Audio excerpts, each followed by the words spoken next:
Welcome back to Joy in Our Town. I'm your host, Vanessa Rose. So happy that you decided to stay with us. If you just happened to be joining us, we are here today with Dan Oakes, and he is a therapist here in the Valley in Mesa, Arizona. Thank you so much for staying with us, Dan. My pleasure. Glad to be here. So good to have you. And at the beginning of the show, you told us you've been practicing therapy and for a long time here. Yeah, been in Mesa a while. Wow, very good. And so we just got done discussing protecting your family from pornography, your children, yourself, your spouse.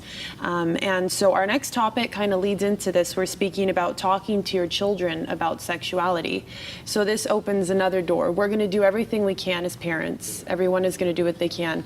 But we still live in a society that is driven and ran by sex. And that is something that if you turn your TV on, if you do have filters on your computer, even on family stations now, what they call family stations, I'm appalled at some of the commercials. That's right. That you even see. I think to myself, when I was a child, this was on certain networks we weren't allowed to watch, but now it's everywhere. That's right. So it's important to talk with our kids about it because we can only shelter them so much. If they're out around people, they're going to hear about it, they're going to see it, it's in the music. When should parents begin to talk to their kids about sexuality? Well, that's a great question, and there's lots of different opinions about it. I think in terms of talking about sexuality, I think at a very young age we start to see the idea of their identity and who they are as an individual, as a male or a female. While we're not actually talking about sexuality, we don't want to shy away from those themes. And I think somehow in our progressive culture, that has mistakenly been seen as a bad thing to emphasize a gender role. And but as kids grow up, it's really important as early as age 8 that and this has kind of been my hallmark with my own children, not to mention the clinical advice I give others, that by the age 8, you've had a very distinct mechanical conversation. By mechanical, I mean they know the facts. They completely understand where babies come from. They understand what sexual intercourse is. They understand what intimacy is. And we know that at 8, they're not going to comprehend all of that, but we want them to know the mechanics. And we don't want any mystery about it. And while they may not get all of the facts, what we're doing really is we're setting a standard for our children that we are the source for good, healthy, appropriate information about sexuality. I think you hit on a very important point there that was kind of in my mind while you were speaking, is that they're going to hear it somewhere. Absolutely. So as a family, and for a lot of parents watching that maybe grew up in a different generation, to them, to me even, to think at 8 years old, I didn't know what that was, but it's so different today. You want to teach them from your family and from your values the appropriate information so they don't go elsewhere and hear it from kids or from TV or from music. You want to train them and teach them. You know, I'll tell you a little story about that. My youngest, because as parents you want to decide. I say 8, I'm saying 8-ish. You have to decide what your child's ready for. And we had kind of decided that our youngest probably wasn't quite ready for that conversation at 8. And something happened in the course of conversation where the word sex came up, and she volunteered that she knew exactly what that was. And when I asked her what she said, surprised me because it was so incorrect, but it was normal for an 8-year-old's interpretation. And so the interesting fact was that she had formed a deep opinion about what it was. And so I said to my wife, I said, well, I really think we do. We had this idea that wasn't even anywhere in her mind. And that's not true. It is in their mind because you say it's everywhere. And I want to say that I think it's always been important for us to teach our kids about sexuality. We want to point them in the right direction. But definitely now, as this sexuality has infiltrated every area of our culture.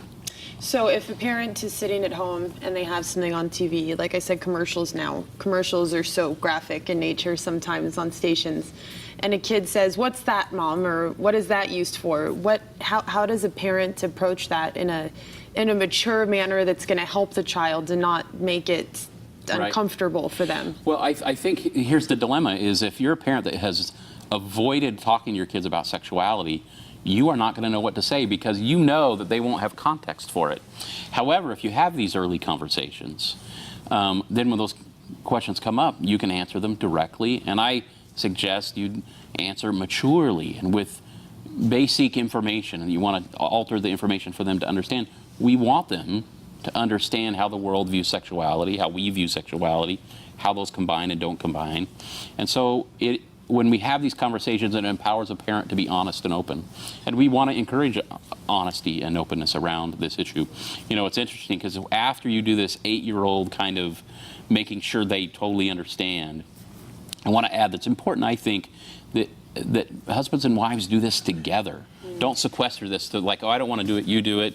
Do it together so that your children start to see that the roles complement each other, husband and wife, male, female, and that sexuality isn't something that we need to hide for either one of our parents.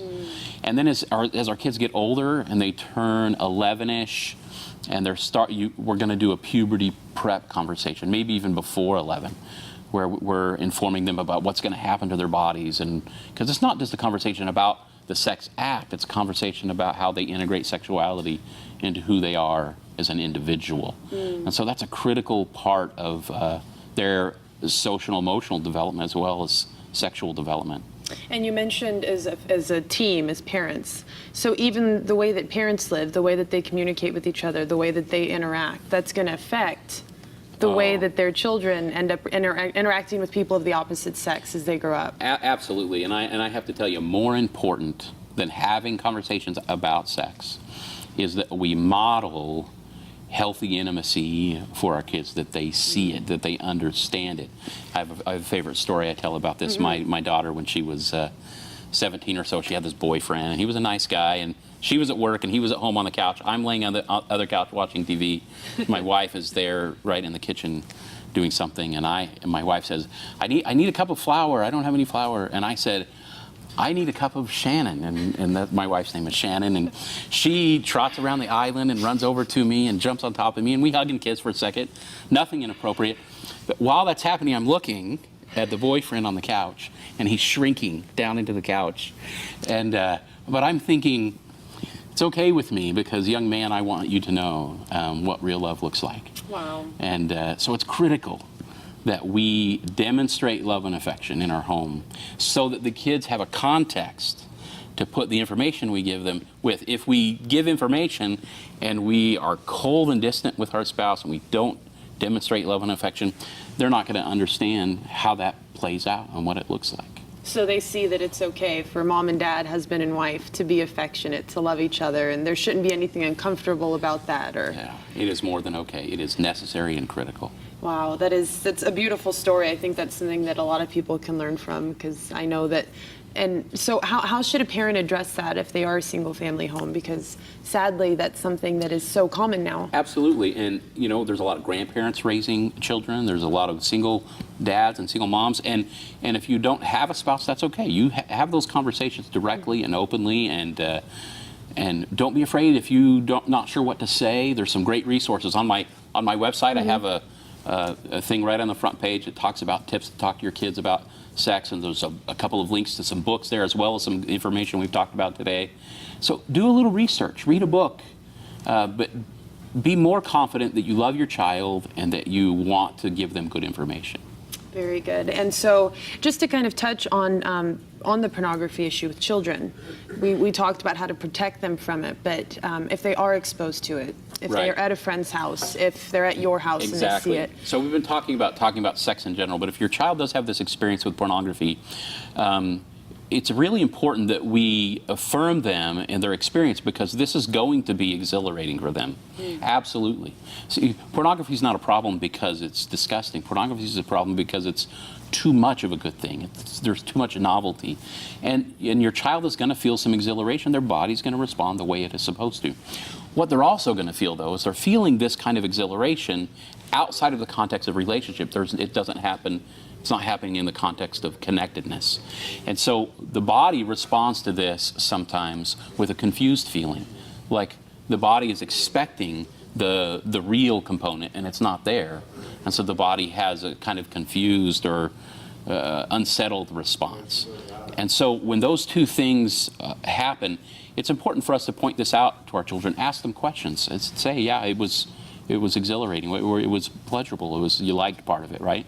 And how did it make you feel afterwards? And they might say, well, I don't know, I'm not sure. And we want to teach them about this principle that the confusion is about not having somebody present with you, and that sexuality is supposed to be done in the context of a loving relationship. And that digital sexuality produces lots of adrenaline, but very little connectedness. And so they will notice that, and they may not be able to say that's what they notice, and we want to elicit that with some questions and affirming that we don't want to shame them. We want to say, oh, that's horrible, and that's bad, and you're wrong for that. And then we start associating shame with sexual feelings. And so we want to then protect them more, make sure we do what we have to do to preserve that and help them not stumble onto that. If you have a child that you find out is, in essence, addicted to pornography, how do you address that? Well, you want to address it aggressively. You want to be very open with your child about it. You want to initially take some very strong behaviors or reactions around limiting pornography. Make sure you are aware of the sources that they're getting it. A lot of parents were unaware of how their child was finding pornography. And then if you need help, ask for help. Go see a therapist or somebody trained in sexual compulsive behavior if you feel that it's gotten to that level.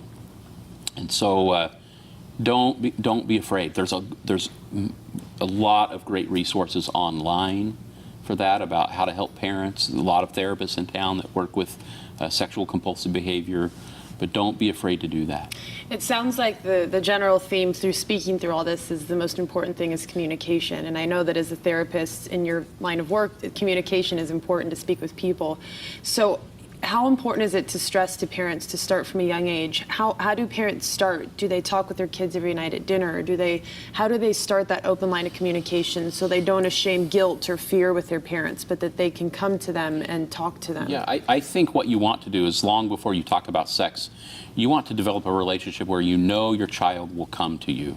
So for example, if your child comes to you and says, hey, I need help with this, and you're pushing them off all the time, they will eventually quit coming to you. So you really want to develop a relationship of trust first, and this is critical. If you have a relationship of mistrust, where you produce severity and intensity and fear in the home primarily, or with your child, they're not going to want to speak to you, nor are they going to be very open about receiving the information you have. And so the first critical step is testing them out, looking for opportunities. When they come to you for help, don't act bothered, be thrilled. Recognize, oh, this is proof to me that they want to come to me, that they trust what I will say to them and trust that I will do something with them and for them. And so that's a critical point. Very good. Well, Dan, thank you so much. This time always goes so quickly. You have so much great information to share. Thank you for being here and sharing this with our viewing audience. My pleasure. And thank you so much at home for watching. I know that this has been a very interesting show, different than what we normally speak about, but we are here to educate you and to help you have a better family and a healthier family. And I think today what we can take away that we usually do is to always have open communication with your family. Talk to your kids, talk to your spouse, and create those healthy, strong bonds so you can go through anything in life and be joyful and happy and have a wonderful, prosperous life. Thank you so much for watching, and we'll see you next time here on Joy in Our Town.